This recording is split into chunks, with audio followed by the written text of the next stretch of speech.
striking. I've been really struck by the different style that Oxford Analytica has with the discussion groups. I might just pick out two. There's been lots that have been great. One was about India and one was about Africa. In the India one, they could see a lot of sort of difficulties ahead, whether it was the deficits that they're running, the political problems that they're facing, some of the conflicts that they've got with sort of regional neighbours. There's lots of sort of structural changes that India needs to make if it's going to get to the next stage of development.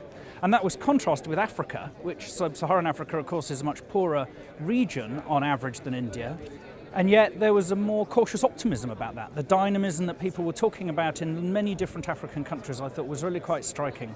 I've been extremely impressed by the Asia coverage, and in particular China. It was fascinating to hear the head of CNOOC, the largest of the Chinese energy companies, talking about how they see their strategy. I've been very struck by the enormous concern about the United States, size of the deficit, political paralysis, loss of leadership in the world. When conferences have a certain consensus, and there seems to be a consensus around the weakening of the United States, my instinct is to think the consensus is wrong, right?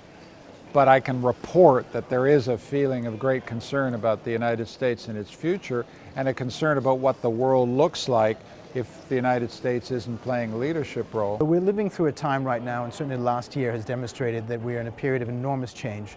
Much of this change comes without notice, without warning, and so these kinds of gatherings, bringing together people from across the world, from across industries, businesses and sectors, and also from intelligence and diplomacy, gets people a chance to see different perspectives overlapping, complementing views, and understanding therefore what might be the drivers of change within their own sectors and businesses.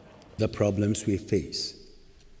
Building a fair and secure world requires intellectually rigorous analysis, the kind you do here at Oxford Analytica, and policy formulation, the sharing of knowledge, but also the realization that solutions for one country may not work elsewhere.